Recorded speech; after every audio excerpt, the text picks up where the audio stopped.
Good afternoon, good evening, good morning, wherever and whenever you're watching us. Welcome to another episode of Conical Supremacy. My name's John Noreko, and I'd like to take a moment to introduce my co-host, the one, the only, Mr. Doug Tornquist. Hey, Doug. Hey, John. How are you? I'm feeling better today, man. Look at you. You're there in the pyramids with the Aurora Borealis going on behind you. I decided to go. I started this new group that I'm in. It's called the Eden, and we talk about the pyramids and the Anunnaki and Atlantis and all this other kind of stuff that I just absolutely love thinking about. And I thought this was apropos for the day. How about yourself? Oh, just super dyna-whopping. So, hey, man, we got to talk a lot this week, but I'm going to go ahead and ask for all the folks out here. How was your week? What were you up to? You got to work a bit? I did. I got to play 3 concerts with the Philharmonic this week. Awesome. Yeah, it was fun. The first night was I only played one piece. It was a piece by Margaret Bonds, which is a composer most people don't know, but she lived until 1970, and this piece was called the Montgomery Variations. and it was a homage to Martin Luther King. I think it was dedicated to him, and it's a really beautiful, stirring piece. I mean, a lot of people told me it was their favorite piece on the program. It's a very nice brass writing. And then the next two nights were, well, Christina Aguilera was the main event. There was no tuba on that, so I left at intermission, but I got to play the West Side Story symphonic dances and a piece by Marquez, a Mexican composer called Danzón 8 or Ocho, I guess if I spoke Spanish. Yeah. Yes, beautiful piece. And so anyway, that was nice. And then we had a let me ask you a question on playing at the Bowl, because you know, all of us end up doing outdoor gigs and stuff like that, and especially with the Philharmonic, when they're at the Bowl, is there a different feel than playing in the hall as far as that's concerned? Yeah, well, I know that, but I guess what I'm saying about is with the conductor up there with the ictus, is that still the same, or is it different because you're at the Bowl? Oh, well, it's not my home. I mean, I'm a sub there, but I might say that, you know, in that sort of situation, the drums are more important than ever. Right. Because, you know, that's really kind of what's holding it together sometimes, you know, especially in a piece like, you know. Yeah, I was just curious because when you get to play with the Philharmonic, like at Disney Hall and stuff like that, we've talked about this before, about this 6 to 8 nanosecond delay when you're looking across and trying to listen across the entire orchestra, especially from your point of view.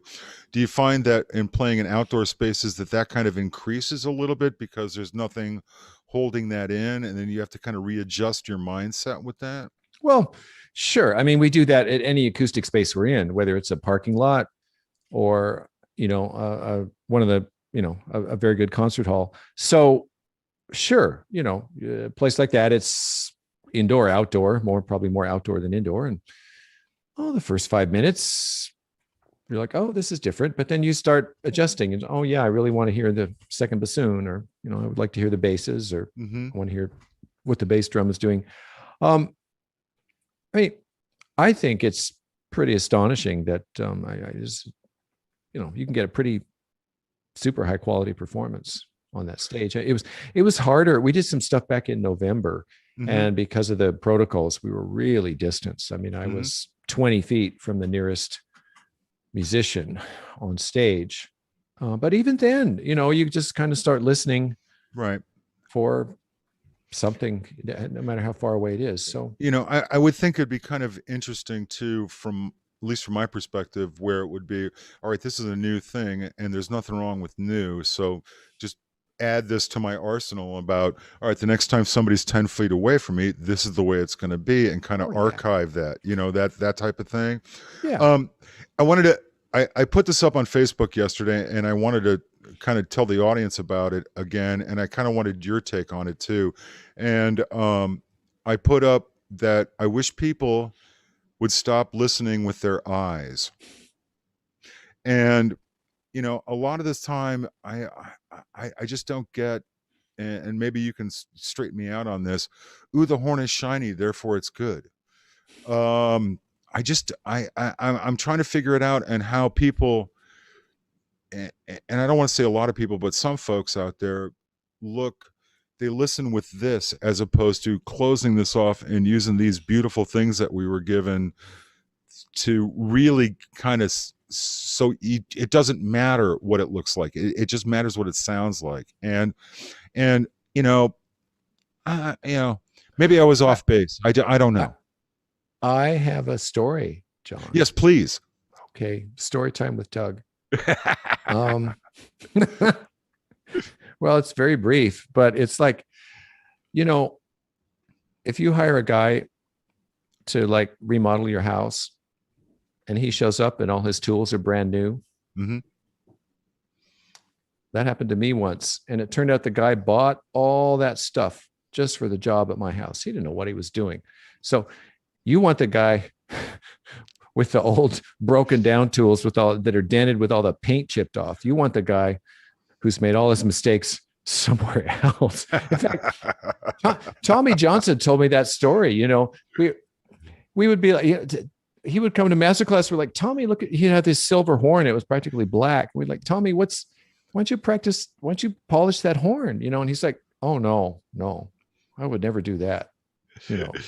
He's like, no, you show up to the job with a polished horn and people think, you're an amateur or something. No, you got. Well, I get constant crap from mine because I love mine being raw. And I mean, the last time I was in front of people, they were like, "Why don't you clean the horn?" I'm going, I kind of like the way it smells and feels right now. So I just, for me, I just wish people would close their eyes and listen more.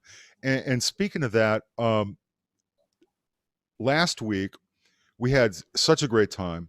And I want to apologize to the audience this week for us not having any live music on the show, because Doug and I, that was the grand experiment last week. Yeah. And to be honest with you, that was one of my favorite shows to do, not because I was playing, but because we had live music on the show. We had great conversations, and I'm hoping next week we're going to be able to do that again. We'll see, right? I mean, we will see. With everything that's going down right now, that might prove to be non-doable. But I'd like to apologize to the audience out there. Sorry we don't have any live stuff. But for those of you who missed it, I thought I'd throw up this little rendition of tuba of one of my favorite songs of all time. And I've got like 10 that I really like to play all the time, and this is one of them. It's called Dolphin Dance. So Doug, I hope you enjoy it. I do. I will. I love your band. And here's a little Dolphin Dance.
So we have the one and only Cristina Cutts with us today. How cool is that, Doug? Hello, Christina. Thanks for joining us Hey, today. man, how's it going? Oh, thanks for having me. Absolutely. So, Christina, you've done so much. That video we just watched, that was you on Performance Today, the NPR show. Is that correct? Yes. And you were a featured artist. And how did that come to be? So they have this program called Young Artists in Residence, and I'm pretty sure that every year they just contact major music conservatories, and the conservatories put out some nominations. So Curtis a while ago just asked me to send them a bio, and I guess Performance Today liked my bio, so they decided to have me on as a young artist in residence. I guess they did. And what It's were super you cool. playing? What piece was that? That was from Bach's Flute Partita in A minor. That's right, the one and only. And how was the recording? Were you allowed to just record it until you got a take that you were really happy with? It was interesting actually. I didn't It always is. I didn't have a lot of time to record it. So they normally for the show they fly you out to Minnesota and you get to spend a week recording in their studios. Oh, But COVID, they had to do virtual residencies, and so I happened to be in Houston at the time, and I was lucky that Rice University opened their halls and their recording engineers to me, but they didn't have a lot of time available. So for the radio portion of the show, the audio only, I recorded 6 pieces in 4 hours straight. oh my. And then the next day we did the videos.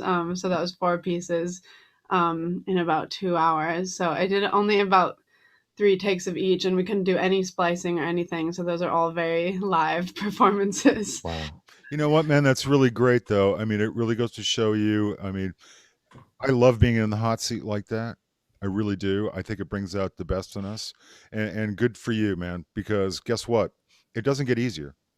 Sorry.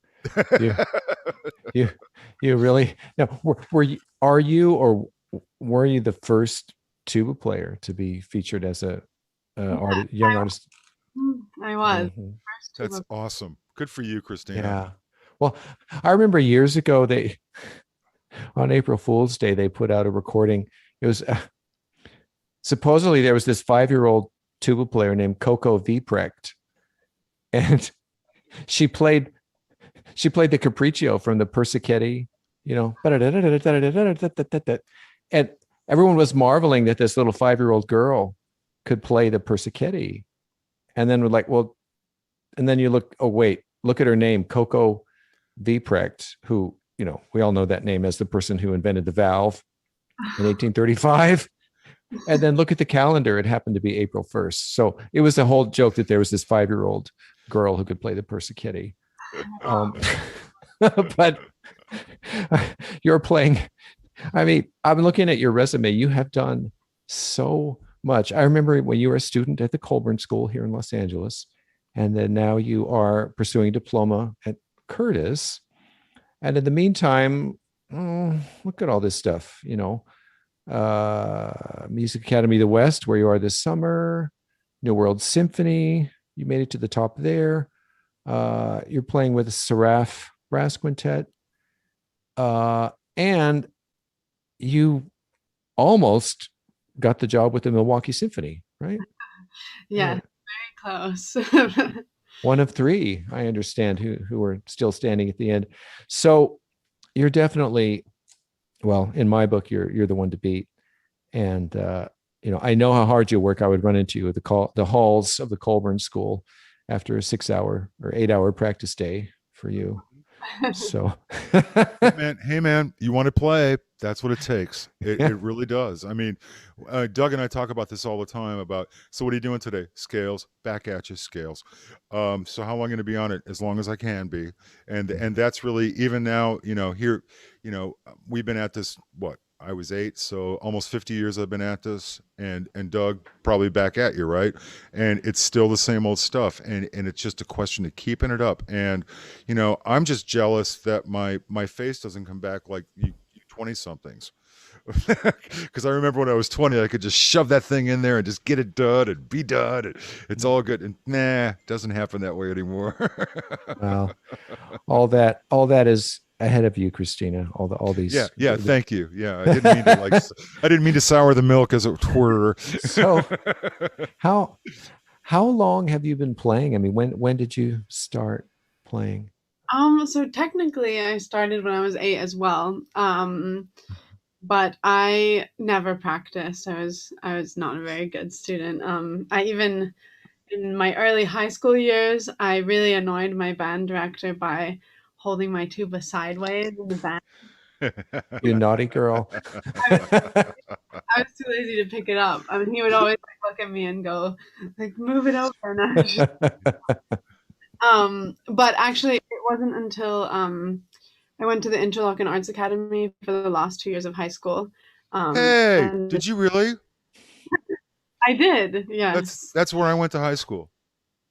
Oh, awesome. I had no Yeah, idea. yeah, for the last year and a half. Yeah, yeah, 80, 81, way Nice. back when. But Nice. so I totally know what you're talking about, because all I did was play ensembles and practice, and you're kind of you get into that mindset where it's not that you have to, it's that you want to, right?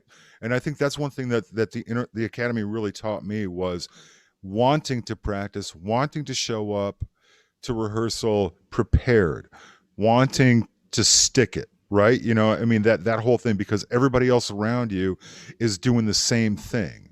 And it's not just about the training, it's about that camaraderie, about everybody bringing each other up playing wise. And good for you, Christina. I had no idea. So your choices have been excellent. I mean, Thank you. Yeah. did you find that experience the same experience as I did while you were there? Mm.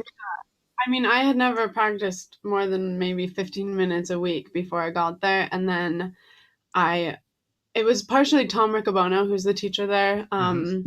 He just knew how to get under my skin, and he made me mad, and he made me want to practice. um, so yeah, and then combine that with all the band program and the orchestra. And then suddenly I was going to Colburn, so pretty crazy. Yeah, no, Mm. it's totally cool. And speaking of practicing, I want to throw this video up of you right now, and you can tell you really practiced, what off for this thing, man. Because well done, good job. Most likely kill you tomorrow. Um, uh, but I was really impressed with this. I think Doug got a taste of this as well, but I want to play the whole thing. And for those of you out here who are familiar with the Plug, this is not an easy piece to play, and it's not an easy piece to make music out of either, because there's a lot going on. And I think you've accomplished that this time around. So here's Cristina Cutts playing the Plug right now. We got that, Quinn?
All right, so wow. So right on. That was your junior recital. I can just imagine how it's sounding now, right?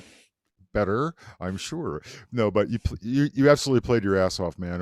It just sounded wonderful. And if you don't mind, we started a new segment for those of you out here last week called Afternoons with Doug, and it's a good thing. It's a really good thing. So we're gonna take a break right now with Christina. Yeah, go ahead. Can I just say a little bit about this? Yes, please. Well, first of all, Christina does such a beautiful job on the Plogue, and I hear so much of your teacher Norm in that. I mean, it's really like heartwarming. I mean, I really, what a beautiful performance. We'll talk more about that later. As John said, we're gonna do a little segment on Rob Stewart. Rob Stewart, for those of you who don't know, Rob is a legend in Southern California. He is. Do you know who Rob Stewart is, Christina? I do. I don't think I've ever met him though. Few have. he does absolutely beautiful work. I mean, I guess you would call him a brass repairman, but he's so much more than that. He's an artist. Totally. He's a craftsman. He's a curator of antique musical instruments. He's a scholar, and he's a wonderful person. And, you know, I worked with him. I've had the good luck to have him repair my horns for 40 years. Whenever I did something dumb, I take a dent over there, you know, kind of slink in feeling really terrible about how I treated the instrument.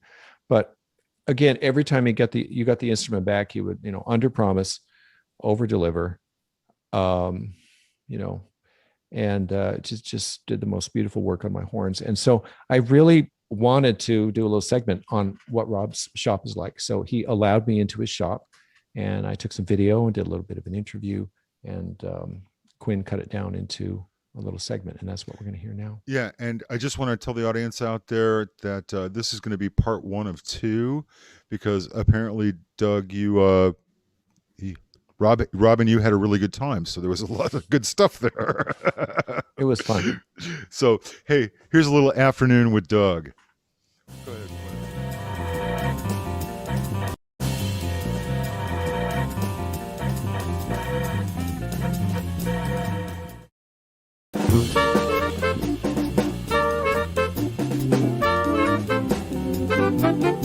Good afternoon. Today we're in Santa Clarita. Conical Supremacy goes to visit the legendary Rob Stewart. And we are in his shop. Talk about Santa's workshop. Here we are. And look, there's Rob. Hey, Rob. Hello. How you doing? Real good. How are you? Thanks for letting us in today. Of course. Wow. Look at this. I think I met you. Oh, look at all this stuff. I think I met you in 1980. So that's 41 years. How long have you been in this shop? Just 2 years, a little over 2 years. Right.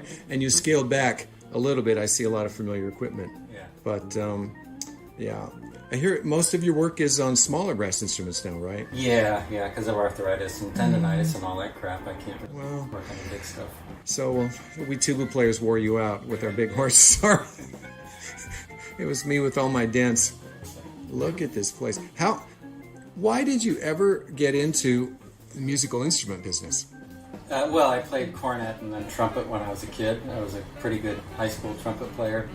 But, you know, once I got in honor bands and all that stuff, I realized I was not as good as I thought I was. And better find something else. I was better with my hands, so I kind of fell into the repair thing. Yeah. I remember when you first started, and I was still a student, and I think Mr. Johnson said, there's this new guy named Rob Stewart. He does pretty good work. You better go see him. And I've been loyal to you all those years, as have... Sorry. I'm not as loyal. Huh? Let's look at some of these cool things in here. What are these? First, what are these bugles hanging above your head? Well, this is an American Graves key bugle made in Winchester, New Hampshire. Both of those are probably 1840s. This is actually one of the best English key bugle makers, Greenhill. Wow. Do you play these in the shop? Do you test them? It's best I can. Awesome. And then we've got a couple of cornets, a cornet and a trumpet over here. Yeah, those are great too. The cornet's a Bach from the 30s. Well, in fact, that belonged to both Horace Heidt and Ziggy Elman. Really? Yeah. So, are you a historian too of brass instruments? Yeah, I try to be. I mean, you would have to be. Gosh. And then what is this back here? We've got this collection of trumpet bells. Is this a museum display, or are these going back into service? They're just things I couldn't bear to scrap. Huh. I mean, there's some good Bach, Benj, Besson, a few other things like that. Con, 22B. Amazing. And then you've got just raw pipes here that you can make stuff out of. Yeah, mostly bar stock. Do you make instruments here too? Occasionally, custom build anyway, yeah. Uh-huh. I remember you made the famous double tuba for Mr. Johnson. Yeah. And now this is a lathe, is that right? Yeah. Uh-huh. What do you do on this thing? Mostly make small parts, screws. And... You make all the parts for the instruments? So, on rare occasions, yeah. Amazing. And then this is... And the restoration, I need to make a lot of parts. Is a lot of your business restoration? Yeah. Really? I'd say at least half. Collectors, enthusiasts? Yeah. That's amateurs, And then... You guys have them. Well, yeah. And then here is the dent workshop, right? Yeah, dent tools, mandrels. So these are the balls that you drag through the instrument and mandrels. I remember one time I brought my tuba in and I said, this dent is the stupidity dent. And you answered me, aren't they all? I remember I'd come in here with my gig bag. I said, let me take it out of the case. You'd say, you call that a case? Now, what's going on here with these bells? Those are mostly new bells that I may use in the future. Mostly from Canstel, but other things, olds and such. So you got a lot of the Canstel stock when they went out of business? Yeah, well, I've always bought parts from him, and he would, when he had a bunch of stuff to scrap, I would go down there and dig through it and buy stuff I could use. Amazing. At the very end, after Zig died, I went down for one last big buy and gathered up a bunch of good stuff. That was a piece of history, right? Yeah, I'll say. What are some of the most interesting horns that have come through here? Well, a tortoiseshell bugle, I forgot all about that, but yeah, there was only 2 of those in existence. I don't know. All kind. Because I work with the antiques, there's been a lot of really, really important instruments. Where did those end up? Do they end up in private museums? Mostly private collections, yeah. Private collections, yeah. That's one of all these guys are getting older and they're deciding what museum they're going to donate their collection to if they're not going to sell it off. Do you think those instruments will be preserved and will live on, or will they just disappear? Well, I think for the most part they'll live on as long as the museums. Do people come to you to buy and sell instruments too, or do they go other places for that? I do some buying and selling, not as much as I used to. Right. I don't, being at my house now, I don't want the traffic here very much. I hear you. Is there any kind of work on brass instruments that you enjoy more than others? It must be, the antiques. It's very hard work, but it's very satisfying to actually be able to save some of these things. On my website, you can see some of the things that were really, really difficult jobs. Are are you self-taught? I mean, no one taught you how to do this, right? You figured it out on your own? Yes and no.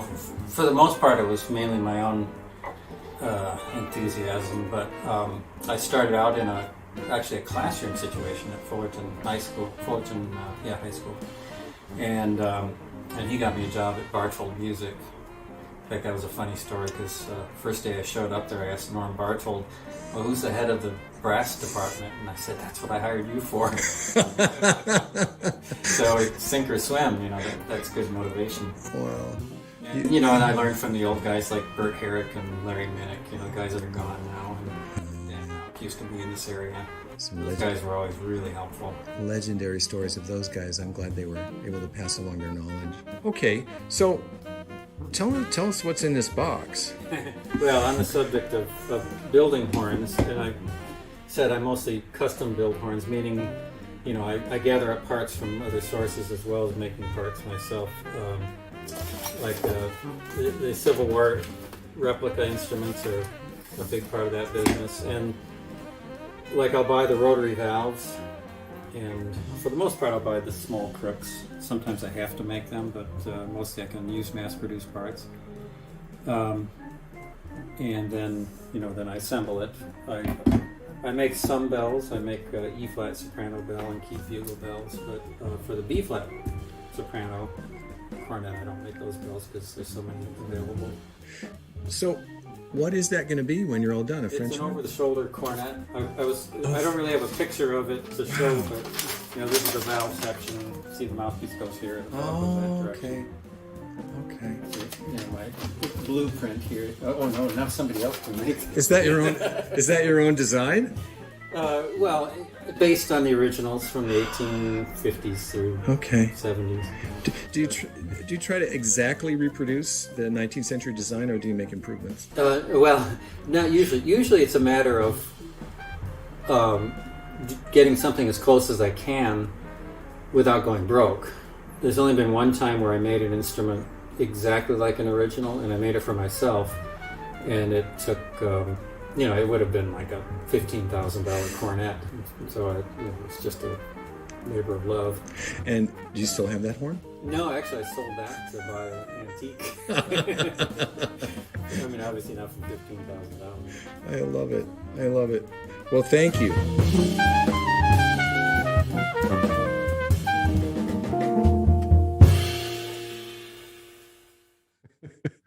Well done, my friend. Well done. Thank you. I mean, Rob is Rob, and we'll look forward to next week. Hey, can we get back to Christina right now, if you don't mind? Christina, the next video that we have up is the Stevens for trombone and tuba, and you guys kind of did a cool thing at the front of this. And do you mind setting this up for us just a little bit? When was this, by the way? So I believe that would have been 2016. I was a sophomore, I guess, at Colburn. And so when you are a Young Arts finalist, you get flown to Miami for their special Young Arts week. And me and this girl, Hanai, we were the only low brass players there that year. And so they wanted to pick a piece that just we could play together in the chamber concert. So they just gave this to us. We didn't have any say in picking it. And we started playing it, and both of us just felt like it would be really cool if we added some choreography. And so we decided to just get a little weird with it, and I think it was pretty effective. Now, I think the video turns out really, really well. Doug, have you played the Stevens before? I don't think so. Yeah, I played it years ago, but it's a cool piece. Excuse me. For you, Christina, can you tell me, when you approach this type of thing, it is a duet-ish, but I usually think of this piece as being two solos that have been put together. And that's how I look at it, because I'm going to do my thing, you're going to do your thing, and hopefully we're going to do that thing together at the end. And because of its nature, did you really, I mean, you were given a little bit of time to get this done, correct? Yeah. Yeah, but not a lot of time, probably, Yeah, right? probably only a few days. Yeah. So, and have you had seen the piece before? I had never seen it until like a week before. Yeah. Yeah. So that's kind of where I'm going with this. So that's kind of cool, right? Because you got this. Well, I mean, for lack of a better term, you got this fresh piece of meat sitting right out there, and you got something to do with it now, man. And you're under the gun, so you got to get it done, right? Which, for me, and I know for Doug too, like especially when we're in the studio, that's kind of the fun stuff for me, is that new thing to just look at it, get it done, and get it done right, right, man, and make some music out of it. And because ultimately, that's what we're all trying to do here is create music, not just play, right? And I think you really pulled this off on this one, and I hope this segues into our next part of our conversation too, because the other thing I really enjoyed was the fact that the trombone player is also a woman as well, and I'm a big advocate, once again, of not listening with your eyes and listening with your ears. And for those of you out there who think things sound different because it's just a girl playing, ain't the case, baby. Because you know, I'm just glad to see it. It's finally time. Some of my best friends are female instrumentalists, and I just think it's been wrong for a long time. So let's check this out right now. Here's Christina, and I'm sorry I missed what her name was. Hanai. Hanai.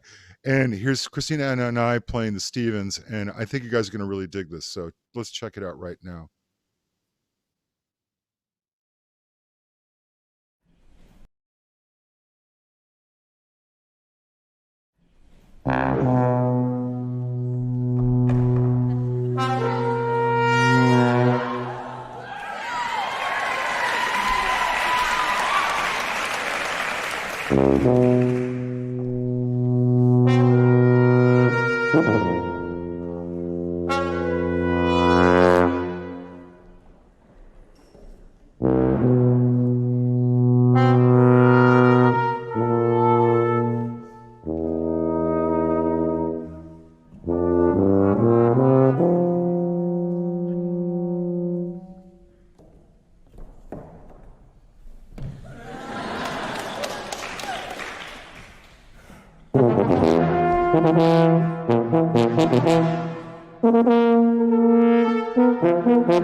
Wow. So there's a little Great. taste of the Stevens. Wonderful playing, Christina, really. Really. And I got to hand it to both of you. The pitch was actually very, very good, which is not easy when you're playing that kind of stuff. I know, been there. But Doug, I wanted to hand it off to you because Christina's got a new project that's coming out, and I would love it if you would kind of lead on this one, man. Yeah. Well, Christine and I had lunch and we talked and talked and talked. And then just as we were getting ready to leave, she said, "Oh, by the way, I'm writing a book." And I'm like, "So would you tell us about that?" Sure. So I guess I kind of have to start at the beginning. So COVID hit last year, and I was at home with my parents, and one day I just opened Facebook to see a picture of Connie Weldon. And I think you have more to say about her, so I'll let you talk about her in a bit. But so she was basically the first female tuba player ever to have success in our field, and um, I had never heard of her, and I just spent a few days just a little bit outraged and sad that no one had ever thought to mention this person to me. And I'd been to, great schools and had great teachers and just had never heard of her. And so I was grappling with that. And then I was doing the Music Academy of the West online over Zoom. And they had this thing called the creative extension, where basically you just had to have an idea of some project or some, like, even something you wanted to buy to help your career, and they would give you $1,000. And so as I was thinking about what I wanted to do for my project, I was thinking about Connie, and then I just had this idea that that women like Connie and Connie herself need to be placed into our history, very Absolutely. so that they don't get lost. And yeah, and so I just had this kind of crazy lofty idea, and I got that initial funding from the Music Academy, and then I also participated in a competition they have every year called the Fast Pitch Awards. And so I got a little more money from that. And then a couple months later, I applied for their bigger award, which is the Alumni Enterprise Award.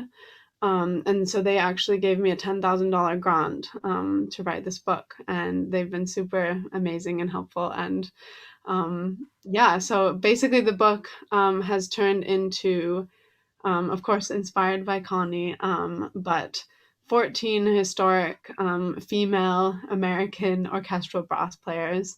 And we're kind of, I have 4 research assistants and a writing assistant, all who are also female brass players. And we're just chugging along trying to work on this book so that none of these people are ever forgotten, and so that, more than that, so that people can learn from them and their incredible careers. It's a wonderful idea, Christina. Way to go!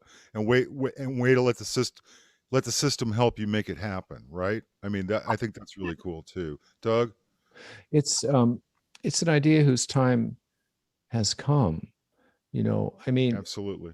the the real kind of the first real story here to me was the fact that nobody thought to mention Connie Weldon to you, that she had been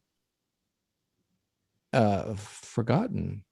Mhm. And you'd think now more than ever she would Well, be yeah. remembered. I first heard about her when I was at Tanglewood, and I think by then she was teaching in Miami. And I never heard her play. I never met her. And when I saw the obituary, I thought, "Oh wow, Connie! Yeah, I remember hearing about her." Um, but she had a hard fight. She would win auditions, and then what people would say, they wouldn't want to play in the orchestra if there was a woman Mhm. playing the And there's tuba. and quick Q just put this up right Yeah. now. Once again, going back to my original thought, which is listening with your eyes. Mhm. Just saying. But Yeah. there's on the TUBA journal. There's Connie right there. Yeah. And what year was I can't see that. What? So that was 91, but obviously the picture was Probably before from the that. 50s or the 60s. Right, but it took what I think the first journal was 71 or something like that. So it took Yeah. 20 years for Connie's picture to get up there, which Wow. is Yeah. wrong. But Well, yeah, go ahead, Doug. what a great picture. I know that's So, awesome. so Christina, you chose 14 American orchestral brass players Yep. and I know you've finished a few chapters. Can you talk about some of the standout personalities and some of the issues that keep coming up again and again in your research and Sure. writing?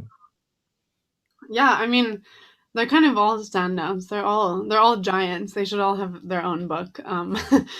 But just and it's definitely a challenge to try to get so many incredible stories into one book, and that's something that I'm really trying to figure out and work on, especially because with all this funding from the Music Academy, I've also got a lot of contacts and some people in publishing, which is really exciting. Um, but when I started writing this book, I just thought it would be a niche thing for a niche group of people. But it actually turns out that normal people are kind of interested in this. And so I'm trying to figure out how to make it more accessible. But anyway, so I'll just name a few of them. We have Julie Landsman, Barbara Butler, Connie Mhm. Weldon, Betty Glover, Dorothy Ziegler, Gail Williams, Ava Ardman, Susan Slaughter. I mean, the list goes on. Marie Spaziale, and and Abby Connon. Actually, Oh, sure. she's our one American who Hmm. ventured out, Yeah. and her story is ridiculous. I mean, you guys probably know a little bit about this, but she had a 13-year lawsuit against the Munich Phil for demoting her from principal to second trombone. Um, and that's just a really incredible story. And another thing that I think is very very interesting, and sort of illustrates a lot of what these women had to handle, is that when Julie Landsman won her job at the Met, she was the first female in their brass section. Um, but at the Met, the screen is up the whole time, which I think is one of the reasons why she was able to win. Um, and when the screen came down and they realized who they had hired, only two people came to congratulate her, and the committee left. Well, I mean, I'm look, John and I are both saddened that we cannot say that's the way things were and they aren't that way now. We know that there's still a lot of work to be done. And I don't think your book is meant to be a litany of horror stories. I mean, what my sense was that it's in the best possible way, it's going to open up the dialogue and enable advocacy and maybe help us see where we all can be part of a solution. Definitely. And also, I mean, honestly, the big theme of all these stories that I'm telling are they're about resilience, and they're about Yes. Yeah. excellence, you know, and I think that that's very relevant to anyone who wants to pursue any craft at a high level, because regardless of whether you have these sort of systemic challenges because of your identity, it takes a lot of resilience, no matter who you are, to succeed in such a competitive field. And so I think that these stories are very uniquely relevant. They are. And one other thing I uncovered during our lunch was that these, we'll call them microaggressions. I don't know if that's the current term, but it's not that these are bad people, but it's a way for people to maintain and strengthen their own power by saying that you're different than me, therefore you are a lesser creature. I mean, is that one of the, I don't want to put words in your mouth, but is that one of the issues that comes up in your research? Definitely. I think more often than not, the things that held people like these women back, or hold me back even, are actually very small things that you wouldn't notice. It's not like some egregious thing where we're being, you know, discriminated against in a way that anyone could see. It's kind of these small things where either you don't see anyone who looks like you succeeding, which that in itself is discouraging, Mhm. or it could be just people giving you a harder time, people sort of picking on things in your playing that maybe they wouldn't do to someone who looked like them, or yeah, just it's just the little things. And you know, you and I, Doug, have talked about this for many years, and talked about how our colleagues can be better colleagues, and how people can just advocate for their peers when they see something that's not great. So Well, I I think I was so delighted to hear that you were the one who is doing the research on this topic. I know, just, if it's true that how you do anything is how you do everything, the book is going to be as good as your tuba playing.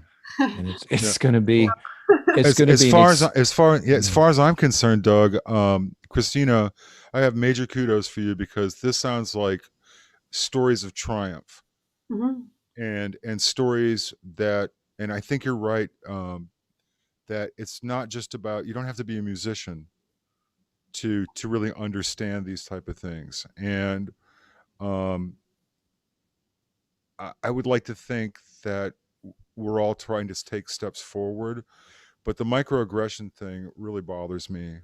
Um, I mean, it just, I don't think there's a place for that at anywhere, especially in the workplace. Um, because I'm always of the opinion there's a reason why you're here, and the reason why you're here is because you can play your ass off. So as long as you play your ass off, we're good. And I don't care who you are or what you look like, as long as you can do your job and do it at that level, then we're good, right? And all the other stuff is just, and Doug and I talk about this all the time, and it's just, I just wish people can get past this and just show up and do the gig, right? Yeah. And that's the perfect world we dream of. Yeah, But, well, I but, am a humanist.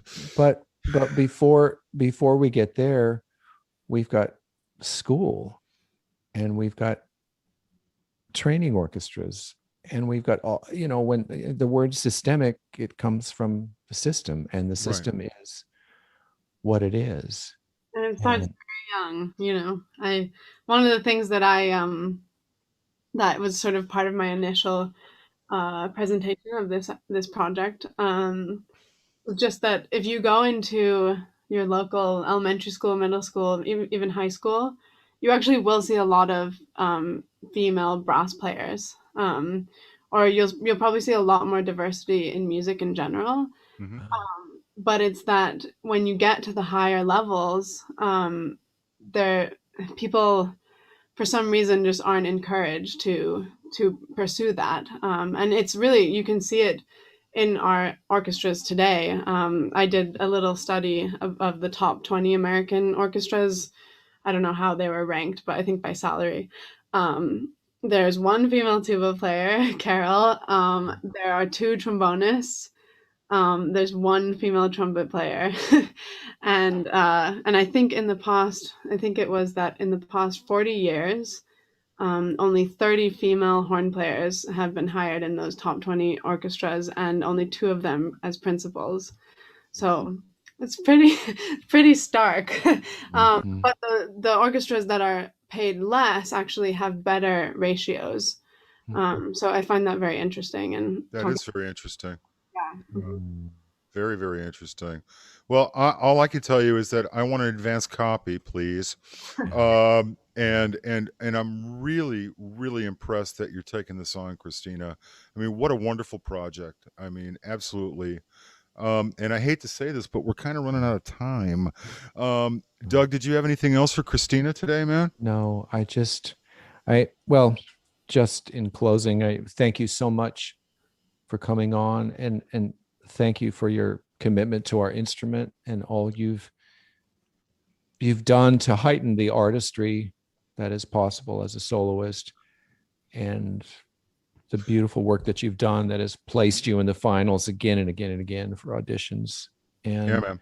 and now, you know, you're going to be contributing something much bigger and greater. And I just think this book is going to be huge. And I'm so excited for you and what's Just going to make happen. just make sure that it doesn't take more time than not practicing, because you got still got to practice. Okay.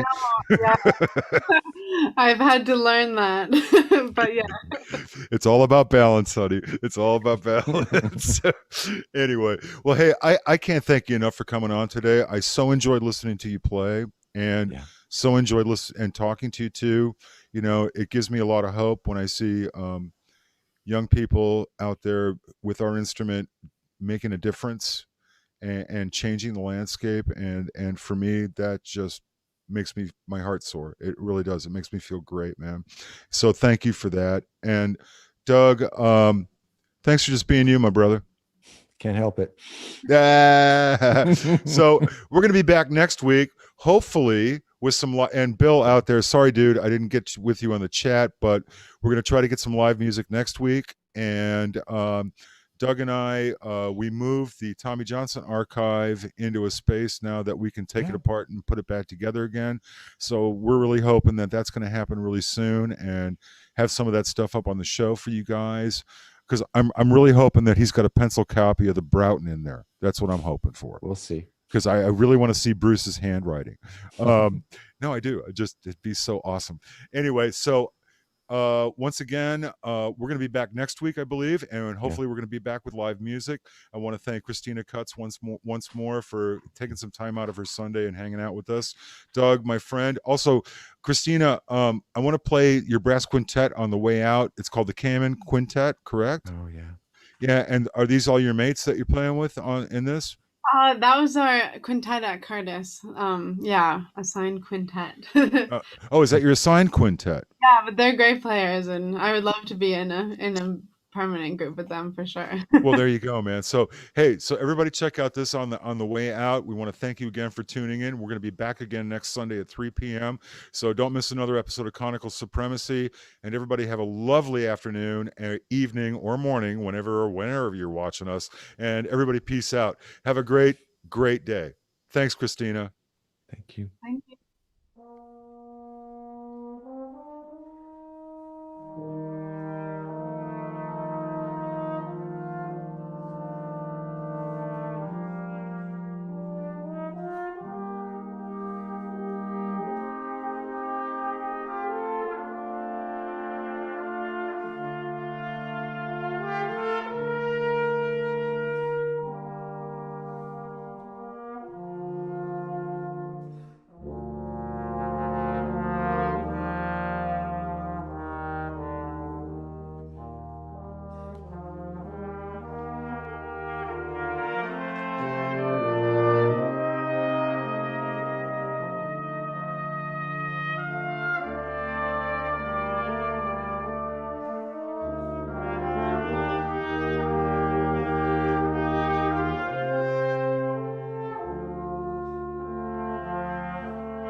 Bye.